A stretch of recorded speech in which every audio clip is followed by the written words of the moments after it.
Hello दोस्तों, स्वागत है आपका हमारी साइकोलॉजी क्लासेस में। तो आज हम आपको बताने जा रहे हैं कि एग्जाम पेपर के बारे में, जिसका नाम है साइकोपैथोलॉजी। ठीक है, जो साइकोलॉजी का पेपर है एमए सेकेंड सेमेस्टर का, और पेपर का नाम है साइकोपैथोलॉजी। तो यहाँ पे आप देख सकते हैं मेन एग्जामिनेशन जून 2022 का एग्जाम पेपर है।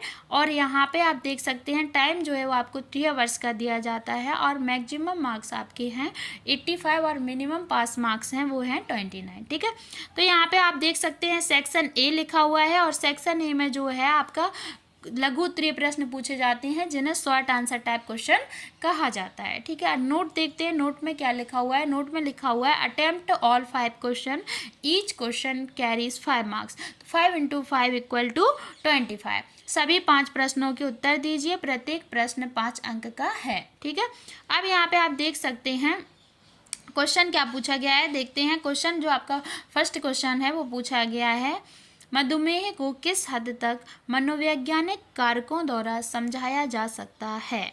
ठीक है, to what extent can diabetes be explained by psychological factors. ठीक है, अथवा में आप देख सकते हैं, अथवा में पूछा गया है व्हाट इज़ हार्ट डिसीज, हृदय रोग क्या है। इन दोनों प्रश्नों में से आपको किसी एक प्रश्न का उत्तर देना है, जो कि कंपलसरी है। ओके, आप नेक्स्ट क्वेश्चन देख सकते हैं। आपका जो सेकंड क्वेश्चन है वो है explain the types of symptoms of sleep disorder, निद्रा विकार के प्रकारों एवं लक्षणों का वर्णन कीजिए। अथवा में पूछा गया है आवेग संबंधी विकृति को समझाइए। ठीक है, इसके बाद एक्सप्लेन इम्पल्सिव डिसऑर्डर। इसके बाद आप देख सकते हैं, इसके बाद जो आपका नेक्स्ट क्वेश्चन है वो पूछा गया है, थर्ड क्वेश्चन है। आप देखिए थर्ड क्वेश्चन क्या पूछा गया है, define mental retardation and discuss its major characteristics. ठीक है, तो यहाँ पे मानसिक मंदन की परिभाषा दीजिए एवं इसकी प्रमुख विशेषताओं का वर्णन कीजिए। अब यहाँ पे जो नेक्स्ट क्वेश्चन पूछा गया है वो अथवा में पूछा गया है। अथवा में पूछा गया है व्हाट इज मेंटल डिफिशियंसी, मानसिक दुर्बलता क्या है।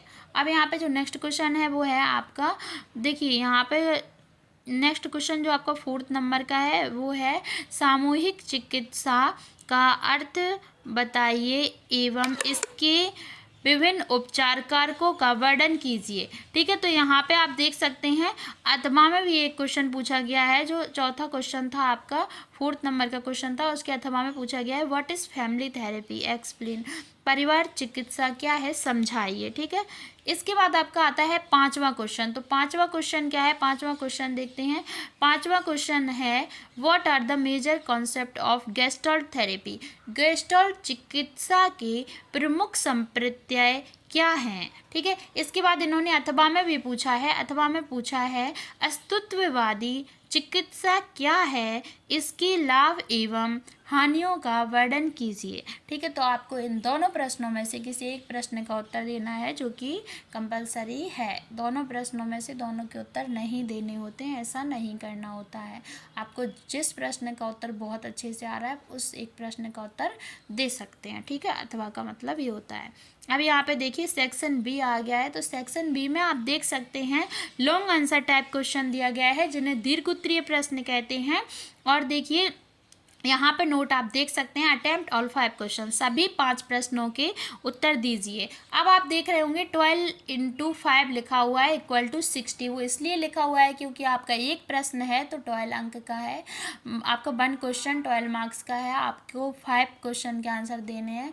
तो क्या आपके 12 × 5 = 60 हो गए। ठीक है, अब यहाँ पे देखिए क्वेश्चन क्या पूछा गया है। क्वेश्चन पूछा गया है मनोदैहिक विकार क्या है और उन्हें मनोदैहिक क्यों माना जाता है, विस्तार से व्याख्या कीजिए। ठीक है, अब यहाँ पे आप देख सकते हैं what are psychophysiological disorders and why are they considered as psychophysiological, explain in detail. तो अथवा में कौन सा क्वेश्चन पूछा गया, अथवा में देखते हैं। अथवा में पूछा गया है right the symptoms causes and therapy of asthma, asthma के लक्षण, कारण एवं उपचार लिखिए। अब इसके बाद आपका जो सेकंड क्वेश्चन है वो पूछा गया है, देखते हैं क्या पूछा गया है।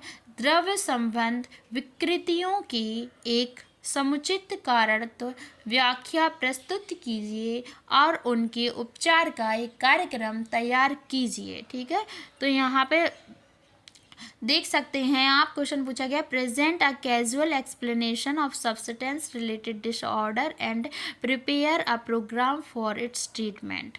ओके, अथवा में आप देख सकते हैं, अथवा में कौन सा क्वेश्चन पूछा गया है, अथवा में पूछा गया है explain different types of impulsive disorder, आवेगी विकृति के विभिन्न प्रकारों को समझाइए। इन दोनों प्रश्नों में से आपको किसी एक प्रश्न का उत्तर देना आवश्यक है। ठीक है, अब आप थर्ड क्वेश्चन देखते हैं। थर्ड क्वेश्चन आपका इस जो लॉन्ग आंसर टाइप क्वेश्चन थे उनका है, discuss the classification causes and rehabilitations techniques of mental retardation।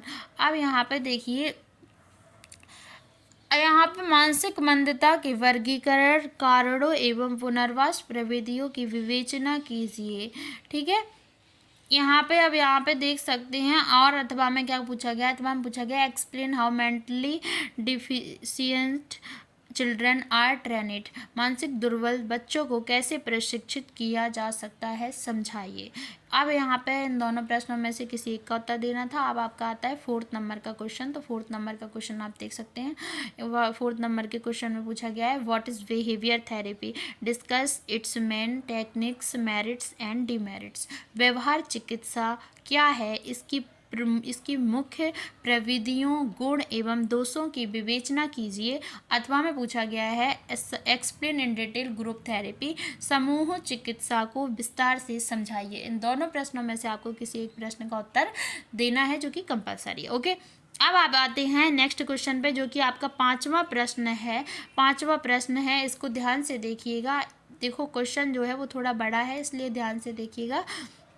Question आपका है, क्वेश्चन देखते हैं, योग एवं ध्यान से आप क्या समझते हैं। पुनर्निर्माण चिकित्सा के रूप में वे योग एवं ध्यान कैसे काम करते हैं, विस्तार से समझाइए। तो what do you understand by yoga and meditation, how do they work as reconstructive therapy, explain in detail. ठीक है, इसके बाद अथवा में देख सकते हैं। अथवा में कौन सा क्वेश्चन पूछा गया है, अथवा में पूछा गया है मगपानता का अर्थ बताइए, मगपानता की विभिन्न अवस्थाओं का वर्णन कीजिए। इन दोनों प्रश्नों में से आपको किसी एक प्रश्न का उत्तर देना है जो कि कंपलसरी है।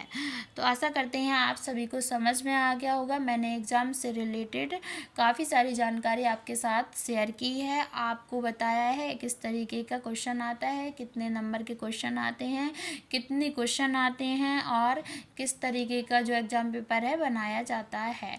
ठीक है, तो thank you so much. Video को लाइक करें, चैनल को सब्सक्राइब करें, बेल आइकन को प्रेस जरूर करें जिससे कि हमारा अगला वीडियो आप तक पहुंच सके।